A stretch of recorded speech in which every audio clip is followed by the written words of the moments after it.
Matthias Desmet.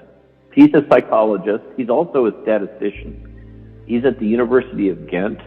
So this is Belgium. He's a European, but he speaks fluent English. Many of us are very impressed by his thinking. Bobby Kennedy, for instance, has met with him personally and spoken to him about his theories, as have many of my peers. I think Matthias is onto something, and he calls it mass formation psychosis. So when he says mass formation, you can think of this equivalent to crowd. So it's crowd psychosis. That's what we're really talking about.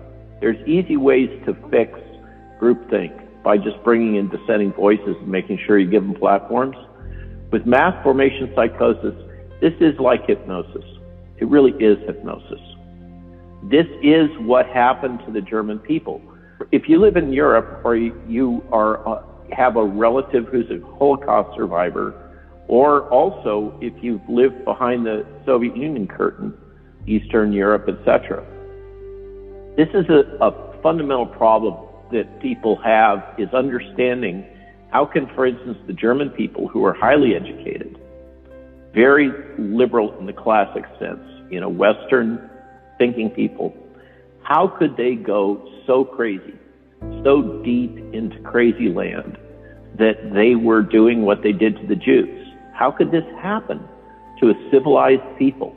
And this is the explanation for that. It has been a major focus of academic inquiry for decades and decades in Europe.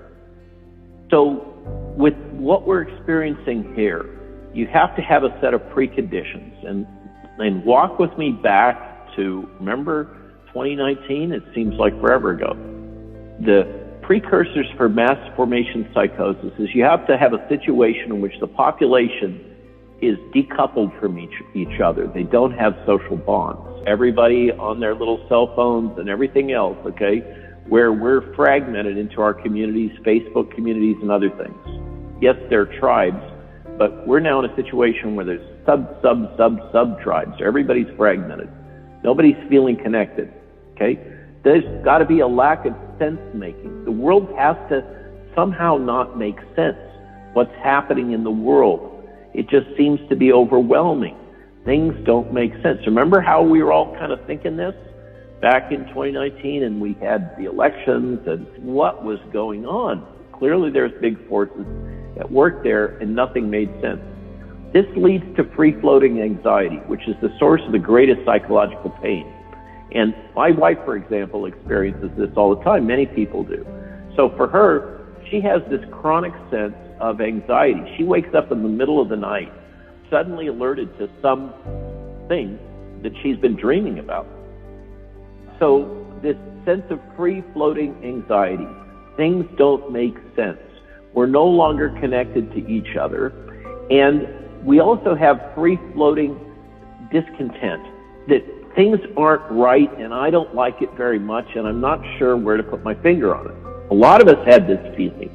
Now think about what happened when the virus broke out.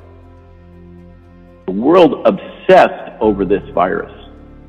Suddenly, every software person in the world was an expert on molecular virology and epidemiology. I had to deal with them, we all suddenly became obsessive experts, spending all our time on the media trying to figure out what the heck is going on because it didn't make sense.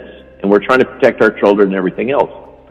When these conditions happen and then the entire population gets focused on one thing, it forms something akin to hypnosis, where all they can think about, they're totally obsessed with that one thing. This is what happens with hypnosis, is you can hypnotize somebody and get them to focus on just one little tiny thing.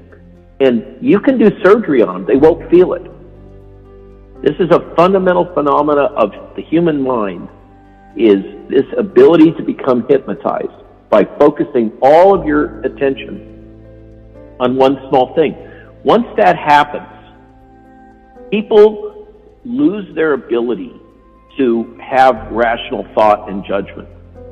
Even if you weren't obsessed, you had all this fear porn coming at us all the time, 24/7, through every channel.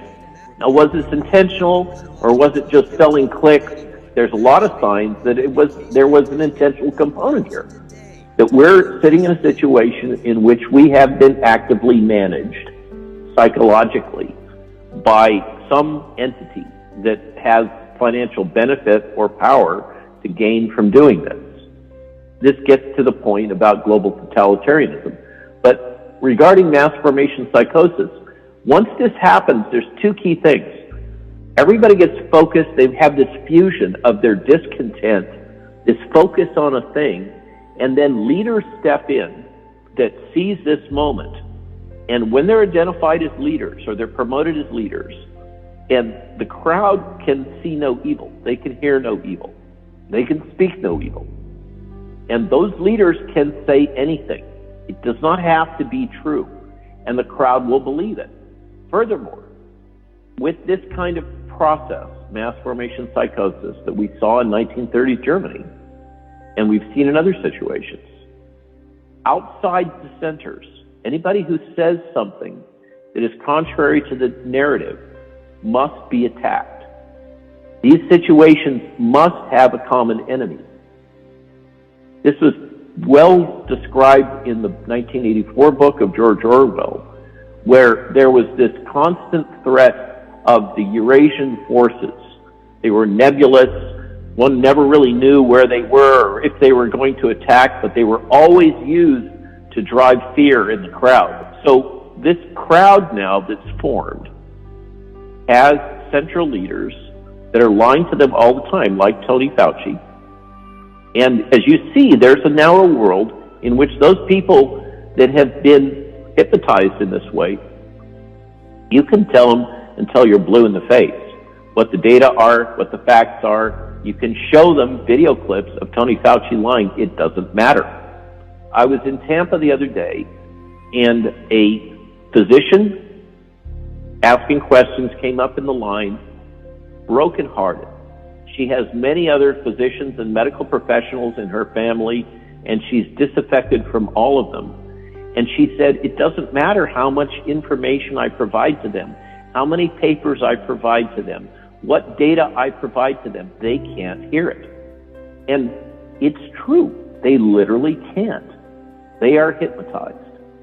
This has happened all over the world. It's been actively promoted. It is the consequence of all this censorship and propaganda that we've been subjected to. And when it seems to you that the rest of the world has gone mad, the truth is they have. Okay? And the question is, what can we do about it? So I spoke to Matthias about this, about where does he see this going? And it's really a bit grim. He thinks that this mass psychosis has developed to a point where the global totalitarianism is unavoidable. It will sweep over us. We're seeing it in Austria. Number one, they're locking down during the holidays. And they say, you will be vaccinated. Now, that flies in the face of the data, which shows the vaccination won't stop the spread of the virus. It doesn't matter. They will impose the vaccines on you. They're talking about doing this in Germany. They're talking about all kinds of mandates in the United States, like you say, including for the children. Think that through, okay? So this is happening, and Matthias believes that it's now to a point that it is going to progress through the population, whether we like it or not. We have to continue to try to provide information, accurate information. There's a couple things we can do. We can substitute the fear of the virus, which is irrational, for a greater threat. We can break through to people if we help them to understand that what we're seeing is a coordinated global focus on deploying a global totalitarian solution. Totalitarianism is a bigger boogeyman than the virus is by far. Losing control to Bill Gates and the World Economic Forum and BlackRock and Vanguard is a bigger threat than SARS-CoV-2 is for you or your children by far. Okay? And people can hear that. They can see it. Matthias has tested it. And you can break this fusion in their minds if you give them something that's even of greater concern, which is loss of their freedom. When you make it clear to people that they're on the threshold of losing their rights, they get activated. So this is one topic area that a lot of people get. And often the breakthrough thing is they're going to force my kids to take the jab. And suddenly people wake up with that one also. But the problem is all those underlying things haven't been fixed. The real problem, to be blunt, is that our society is sick. It's sick in a bunch of ways. And I think the only thing that can come out of this to get us away from that, to start to heal us, is this idea of think global, act local that is behind intentional communities. Meanwhile, while all this crazy is going on in the world, the rest of us that are able to see through for whatever reason, maybe because we got fired from our job, or we experienced mainstream media first person and realized how corrupt and twisted that world is, or maybe we experienced big science and all the corruption within big science in a very brutal first-person way. Things have caused some of us to be able to be a little more skeptical about what's going on in the world. So we can't get beyond this if we don't find some way to heal ourselves. And I think we got to start that healing process locally. The message that I've been trying to promote in these various speaking engagements is a message of healing, not division, and of trying to empower people to start building local community, telephone call lists, work through your church, whatever your organization is, build on that. Find physicians that will administer early treatment. I think that now is the time to build local community, start to form networks with each other, or providing information to older people who are often home alone, scared and not able to access the internet. There's a few courageous leaders politically in a lot of scared chickens. Basically, the Republican side is unified that these mandates are wrong. Now, we're having trouble breaking through the other side, but angry moms, I think, may be the thing that saves our democracy. So there is hope. But we've still got a long way to go. But I think we've seen some significant progress. So I don't want to leave everybody thinking it's all doom and gloom.